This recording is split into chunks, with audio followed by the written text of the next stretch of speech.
if you want to do big things, you don't do it alone. You either have it or you don't have it. I guess, like, what tools or what frames do you use to kind of identify those things in people? Core values. Is it a core values fit? Does it fit our company culture? Culture eats strategy for breakfast is a term that has been ingrained in my head. And if you bring on the right people, the right core values that want to make good decisions, they care about what they do, that's what we look for.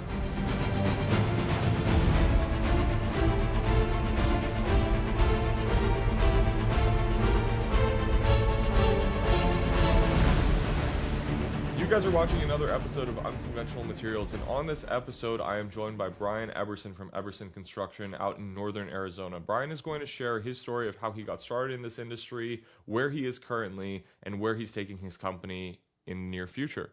Bryan, thanks for joining us. Yeah, appreciate your time, Lev. Bryan, you have a really interesting story, and I want to highlight it on the show because I don't think that I don't typically speak to a lot of young founders, young entrepreneurs in the construction space. But I gotta ask, because I'm kind of familiar with it. I know that your father had a hardware store, and that's kind of what inspired you to get out into the trades. But what really got you to start Eberson Construction and what we know it as today? Yeah, growing up, my dad taught me all the trades. We never had anyone else in the house. It was if something was needing fixed, he took care of it, and we were there to help him out. So always being around it, it really embodied that mentality of we can figure it out. And so after getting done with school, I always carried that with me of just, hey, I mean, construction's, it's fun. It's always a challenge. And with my mathematical brain, I want to solve challenges. It's all that I do. You went to school. I know that you grew up in Phoenix, if I'm not mistaken, but then you got led to northern Arizona. Is that correct? Yeah, grew up down in Mesa and Gilbert, Arizona, and then moved to Tucson, to U of A, where I did mechanical and aerospace engineering, and then I also did a minor in entrepreneurship down there. Heck yeah. So you always had like that entrepreneurial spirit within you. So was it something that you kind of knew deep inside that like, eventually speaking, I'm going to start this company? Not this company necessarily, but a company. Is that right? That's an interesting question because my mom always points out the stories. We were actually just talking about it last week of when I was in elementary school. I would go to these markets with her on the weekends and buy a bunch of these like rubber toys or whatever it was. And I'm talking like third grade, and go back to the school and sell them during recess.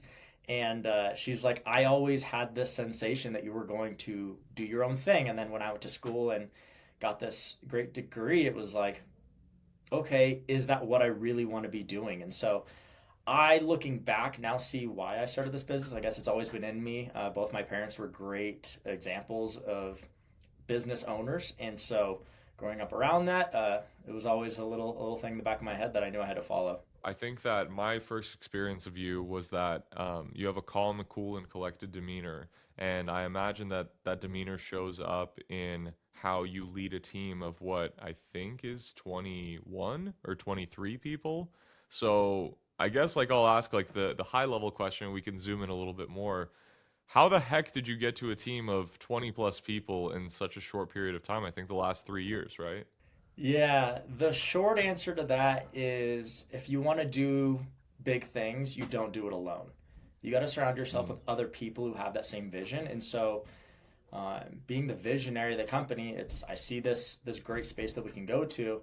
I want to surround myself with people that also see that same vision. And so, yeah, I was blessed. I mean, when I left my engineering firm, and we can go back into the original story of how we got here, but when I left them, it was myself and a helper, and I was pushed by some really good people around me, older business mentors that just said, like, you can do something special here, and I took that and I ran with it. And so brought on the right people for where we were at as a business, and that's continued to evolve as we've gotten older as a business. And so at the end of the first year, we had 7 people. A couple of them were great carpenters in the field. I was still running projects along with another project manager, and we were still figuring it out. And then we brought on a design team, which has been a really awesome addition for us as a business. It's a great service for us to offer. And then with that came more project management. And so bringing on just the right people that have the vision and people that want to continue to push each other too. It's not like I'm the only one saying we need to grow, we need to grow. I now have a phenomenal leadership team saying, we want to grow. This is how we do it. And so it's now execution. You mentioned something about being the visionary of the company and casting that vision out to other people so that not only they could buy into it, but so that they can execute on it. And so, I guess, what do you look for in leaders when you're hiring from just like a personal trait standpoint? They say sometimes like you either have it or you don't have it. I guess like what tools or what frames do you use to kind of identify those things in people? The biggest thing, the number one question is core values. Is it a core values fit? Does it fit our company culture? Culture eats strategy for breakfast is a term that has been ingrained in my head. And if you bring on the right people with the right core values that want to make good decisions, we're stewards of the project for clients, knowing they're going to take care of the business at the end of the day. They care about what they do. That's what we look for. Heart is one of our core values. And in my opinion, it's the biggest core value because you got to have some passion around this industry. It's not an easy industry to be in. And if someone has a heart for what they do, they're going to be successful. That's all it takes. Just care about what you're doing. You're going to learn. You're going to grow. That's how we hire. It's core values first. Speaking of core values, I know that there are certain decisions that you have made from a place of those standards or core values. Can you talk me through, I guess, like some of the decisions that I guess really reflect those core values on a recent project, or I mean, one that just comes to mind with yourself or your leadership team? Yeah, it's the garage project is one that's spoken about around the office. That one comes to mind when it comes to core values and integrity of what we do. It's huge. The construction industry is an industry that there's a lot of experts in it, and we are relied on from the client's perspective Hmm. because we have to make sure that we're making the decisions for them. And so, the garage project is one where we got through this project. An amazing client, actually become a family friend of ours. We do some nonprofit work together, and as we're getting to the end, roof goes on, the shingles go on, and it's coming at the end of winter. And so when the cold hits the roof, you can see these lines throughout the roof. And the client was not happy about it. He has had some really bad experiences in the past in other states with roof issues. And so we knew that. As a general contractor, we contract out other trades to do the work. And so when people point the finger at each other, everything comes back to Mm. us. We have to be the true owner of the project. And so knowing that there wasn't going to be responsibility taken, knowing that we wanted to do right by the client, I sat down with him and I said, hey, we're going to replace your entire roof. And he's like, is that the only option? And I said, it's not the only option, but it's the right option to make sure this is done correctly for you. And so we literally tore off his entire roof, um, resheeted it, re-roofed it, and it looked phenomenal. And that was just, it was an immediate reaction. It wasn't a question. It wasn't a going to the client saying, hey, can we split this? It's, we're the steward of the project with and for you as the client. We have to do what's right. And that was the right thing to do. And since then, I mean, unbeknownst to us, it's come back tenfold. And it just speaks to do the right thing. At the end of the day, make sure you're taking care of your clients, the project, and things work out. Yeah, no, that's amazing. There's a lot to be said about an experience like that, and I think it's so easy to look at it on the face and be like, you know what, like it is what it is. Things like this happen in construction projects. Like we don't necessarily have like a full responsibility for it. But the fact that this person is somebody who is disgruntled and now they've turned into a close family friend, somebody that you do nonprofit work with, that does speak to the core value, the hardcore value that you were speaking to. So um that's very cool. I guess given the fact that there are more people in your organization, I always like to think that founders struggle at this level because they lose what's perceived as control. And because people are autonomous and they're doing their own thing and they're more or less like you're working for them, they're running you, right? Um, what were some of the anxieties that came in the very beginning with hiring a team and having a team of this size? Because I can't imagine that you had a whole ton of experience with this in the aerospace days. No, there's been a lot of good leadership lessons that I've learned, and One of the big curves that I had to get over was each person has a unique way of not just doing work but learning and growing, and so you have to tailor your leadership style to the person. And some people take direction differently than others. We know that there's certain people on the team where they just want direct. It's what did we do right? What did we do wrong? Where are we going to go from here? And other people, they want to talk about the emotions of it. You talk about long-term goals. Um, yeah, so it's just leading people differently, and so that was a big learning curve for me. And then as far as letting go of the control, uh, I like to wear my heart on my sleeve, and so I have a lot of faith in other people, especially someone that has passed the core values test that we feel is really going to be a good fit. Once they're really in the organization, it's I trust you until you give me a reason not to. And people love that. I mean, people want that responsibility. And so I listen to past stories of what's been wrong with previous employers from our team members, and I don't want to make those same mistakes. And so it's been really important to give people ownership of their process so they don't have to be micromanaged. Give them the end goal, and so you know what the outcome should be. That is a little bit of the control piece of it, but then it's like get there how you see fit, and people love to run with that. And I've learned over time. I mean, I want to surround myself with people that are amazing at what they do. I do not want to be the smartest person in the room. And that's what we've done because they're an expert at what they do, whether it's pre-construction and bidding and estimating and working with clients.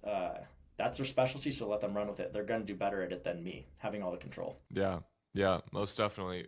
Brian, one thing that I'm noticing about you, and I said this to you the first time that we met with each other, it's the fact that you do have a sense of humility to be able to let go of this much of your own ego, right? Like you just said, you don't want to be the smartest person in the room. I think a lot of contractors do struggle with that at some point. Sometimes they struggle with it again, like it resurfaces. They break the $10 million mark, and then at like 25 to $30 million, they're like, no, you know what? I think I actually do want to be the smartest person in the room. They don't want to get shown up. And so, what is that on a practical level? How do you, I guess, exercise humility in order to show up as a better man inside the office with the team?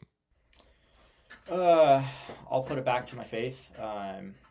Being a really strong Christian believer, it's easy to be humble when you have a strong faith and knowing that our time here is a gift. I want to make the most of it. I want to make the biggest impact possible. Ego gets you nowhere, and I'll put it back to surrounding yourself with good people. I've been fortunate to have amazing parents and siblings and just older folks who've really pushed me in the right way, and it's all out of a passion. It's all out of truly caring Mm. about wanting to see the best in others, and so yeah, I say the humility comes from other good examples that I've surrounded myself with. I mean, great leaders, they're humble. You do not see someone who's grown a great organization with a good culture being a jerk. And I Yeah, want to embody that. love that. Love that.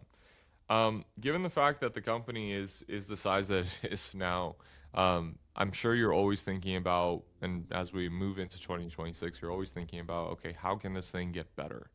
And so, I guess, like, what are the key focuses for 2026 for you, given the climate of the residential construction industry?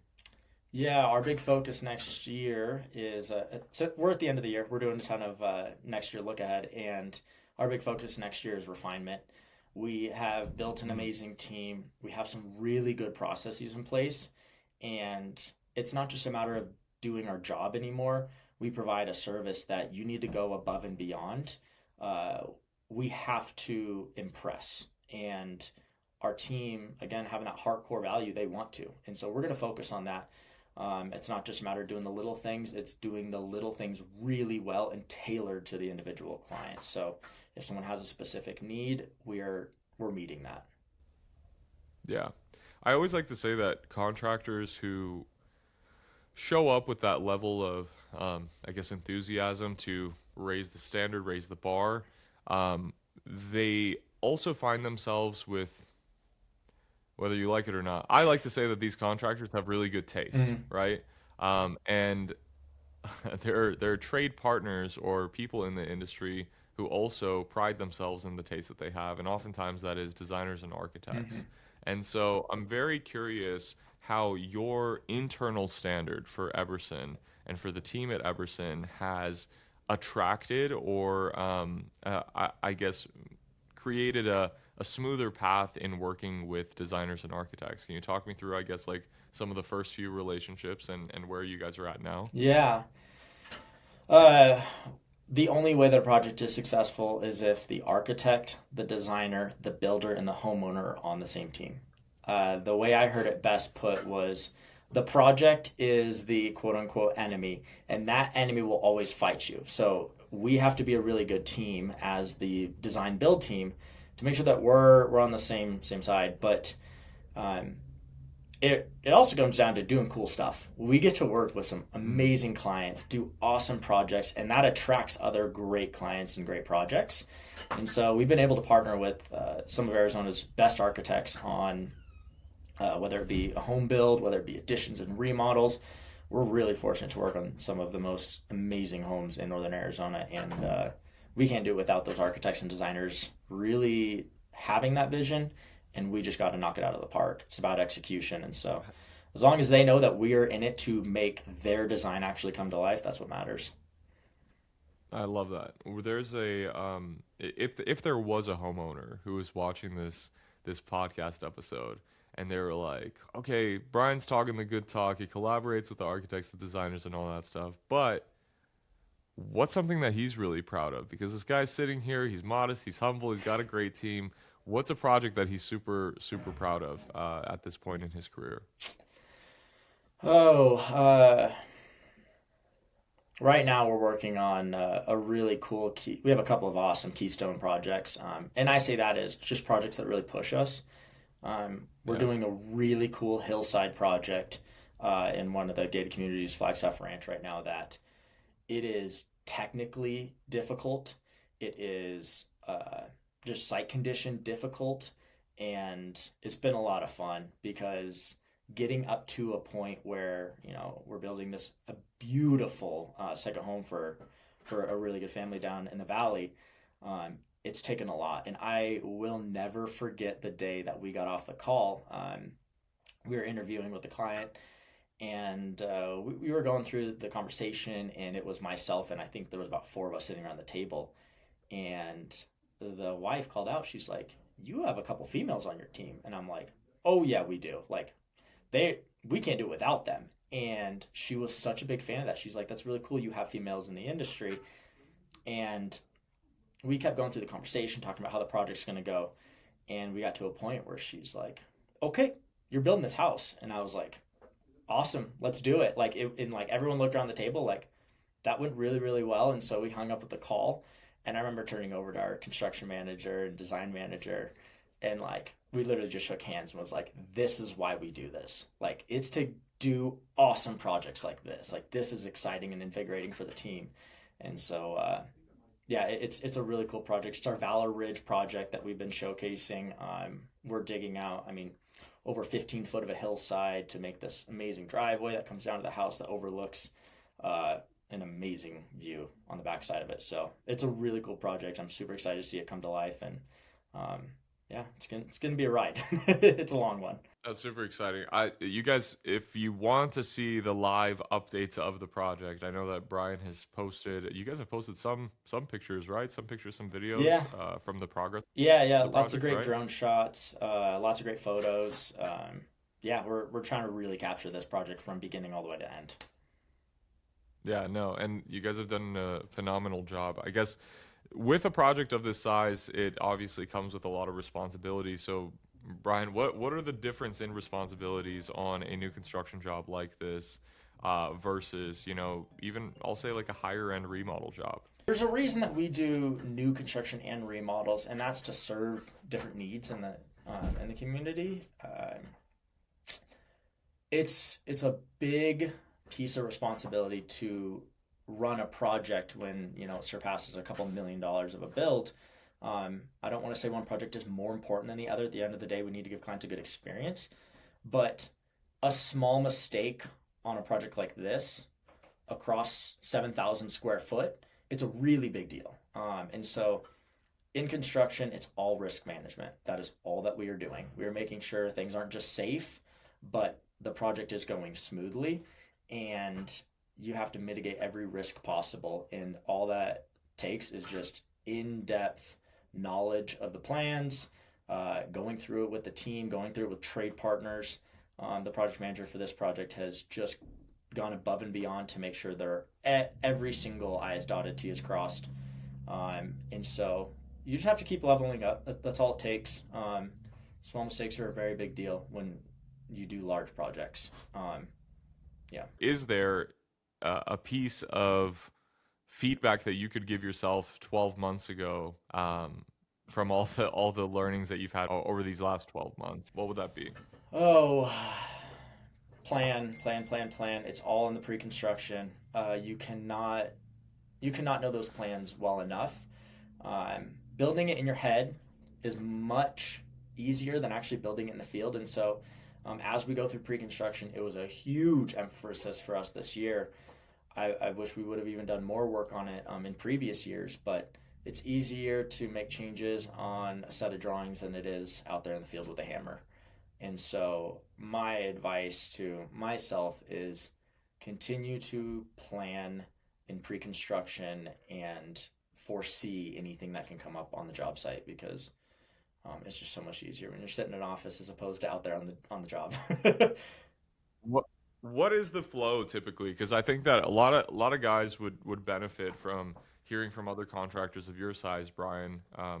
What is the flow that comes with planning? Because do you have like a ritual in the office? What is what is step number one, and what is the last step typically? Yeah, this year we launched our proven process, which is 7 steps. That takes client from literally first phone call all the way to wrapping out the project and doing a 60-day, warranty walk. But the pre-construction process is what we emphasize the most. And so our projects come in at different stages. Whether a client says, I want to build a house, where do I start? Or whether they say, I want to build this house. I have my full design book. I have my set of plans approved by the city.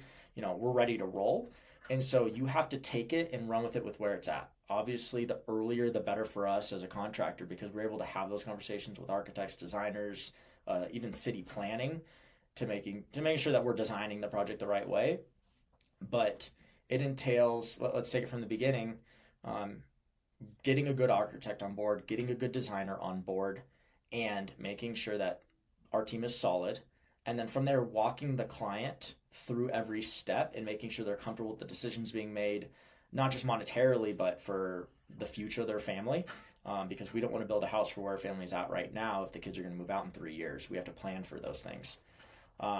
So going through the design process is huge. Take your time on it. Do not rush that. Keep moving it forward so that you actually have an end date.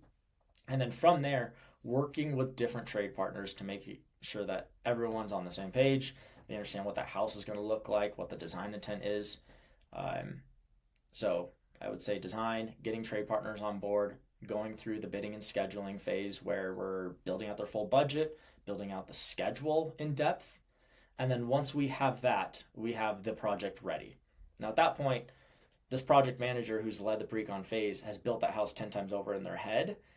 It's so much easier to then jump into the project and say go, because he knows what every Yeah. step's going to entail. And so, yeah, it's making sure that you have that continuity from beginning to end with whoever's going to build it. And then that's something unique that we do. Our project managers are cradle to grave. So I'll be the first point of contact with a client when they're talking about the project. But once we turn it to pre-con, they have their project manager and they run with it from there. Yeah. They're owning the whole Yep. process from start to finish, Yep. really, as soon as the job is signed. Yep. And what does that handoff look like? Because I know that handoff is always a point of, I don't want to say a point of contention, but it definitely ruffles feathers for a lot of project managers who have been legacied into this industry, who just kind of do things their own way. They write down things on the back of a napkin or something, and they were like, oh yeah, I know how to handle this project. I guess, was that something, that handoff from sales to pre-construction, was that something that you had to engineer intentionally, or was it something that just kind of came from the experience that you have on the team? Definitely had to be intentional about it, because when a client is calling, and they have a contact in the beginning, whether it be me or a director of design or director of construction, that's their contact that they know and they get comfortable with. And so going from that to pre-construction, um, I would say that, of course, we had to be intentional about it, but it went smoothly because they now feel like, okay, this is my technical point of contact. This is who's really going to guide me through the rest of it. And so we just have to walk clients through it. We haven't really had any pushback. They understand that in a professional business, there's more than one person to go to, and so our pre-con process is supported by a full team. Um, I mean, we go in depth during it, and so it's not just one person running it by themselves. They have multiple sets of eyes looking Sure. at it. Sure. Okay. So it is something that you guys were like, okay, this is the way that we're going to do it. We're definitely going to stay away from doing it this way, right? Yes. Oh, yeah. Completely. Completely. Okay. Because the more that I meddle in it, the more things go wrong. You talked about letting go of control. Yeah. I want to make sure the That's team a big runs part it. of it. Yeah. Yeah. Yeah, most definitely. Brian, I will say this because I know that we can just keep getting into the weeds here, but I'm more so curious about like the psyche that makes an eight-figure contractor. And so the psyche that I see makes an eight-figure contractor from my experience of you is that, humility, intentionality, curiosity.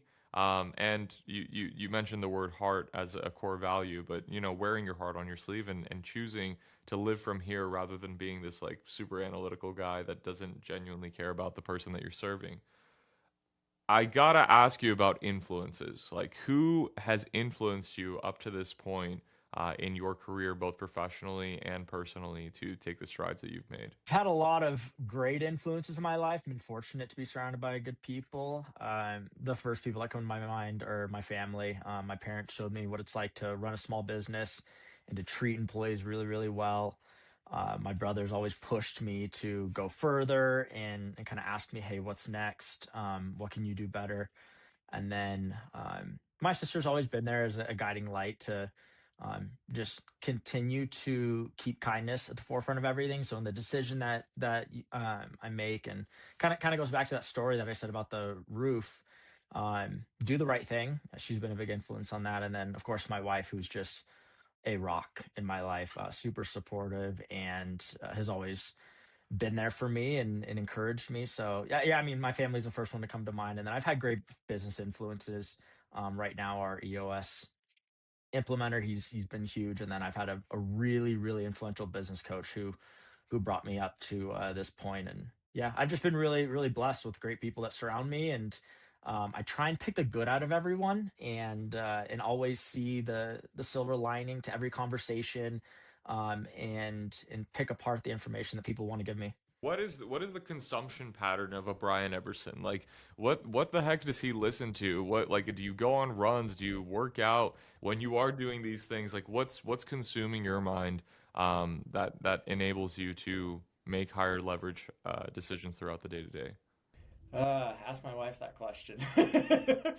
um, uh, Thinking about it, my days is packed, and I want to make the most of every minute I'm up. I wake up super early to work out. That is my Brian time, to really just get off some energy and go for it. That's my time um, to have open thinking. And so oftentimes I'll be working out at the home gym, and I'll just start going away on notes that are running through my head. Um, I When I drive, I only listen to podcasts or books. That is such a good source to just gain knowledge. Um, my rule of thumb is Monday to Friday, it's purely business and technical podcasts. So I'm listening to leadership podcasts, I'm listening to building podcasts, I'm listening to folks who have been there, done that, Yeah. and have really good advice and have good guests. And then the weekend is kind of my time to have some fun podcasts going. But it's at the end of the day, it's still learning. My wife still calls them nerdy. Where I'll come home and be like, I just listened to an hour about how Pop Tarts are made, and she's like, what? So it's that constant growth and learning. And then Yeah. When I'm around the office, I mean, I love to just listen, hear what the team's working on, and if they're stuck on something, I'll kind of research it on my own and try and learn as much as I can about it, just so I can at least speak with some confidence to any questions that they have. Right, right on. Bryan, you've joined us during this podcast episode. You're not becoming. You are a thought leader in the sense that you're contributing all of your learnings and all of your growth to an audience of people. I always like to ask this question of, if somebody is listening to this and you want them to take away one specific thing from their experience with you from Eberson Construction, and just something that you can impart on the audience, whether they're a homeowner, a designer, an architect, a contractor, what would that one thing be? The one thing that I would advise other folks is trust in the people around you. Surround yourself with good people that have good intentions with their daily actions, and never stop learning. We all have infinite amounts that we can grow in this world, and continue to just bounce ideas off each other. Surround yourself with good people who want to push each other and raise the bar. This is an amazing industry to be in that has tons of room for growth. And with technology hitting it in materials, with technology hitting it on software platforms, there's a lot of change that's about to happen. And so be the leader, be the person that wants to raise the bar, and surround yourself with a team that knows knows what the next steps are going to be, and can take you there. Heck yeah. Heck yeah. I think that's great advice. Bryan Eberson, you guys can find him on Instagram, Eberson Construction, and of course, the website as well, ebersonconstruction.com. Is that right, Bryan? Yep. Yeah. Wonderful. Yeah, I do highly recommend that you guys follow Bryan's company's Instagram page. They are showcasing a lot of incredible new projects out in the Northern Arizona area. And more than anything, I think you can see the team that is making all of this happen with the maestro at the helm of it, Bryan Eberson. So thank you guys so much for watching this episode. If you guys do want to get connected with him, that is where you can do it. You can see it in the show notes in the description below as well. But other than that, Bryan, thank you so much for being on the show. And thanks for being part of Unconventional Materials. Yeah. Appreciate your time, Lev, and appreciate the great call. Yeah, you got it, man.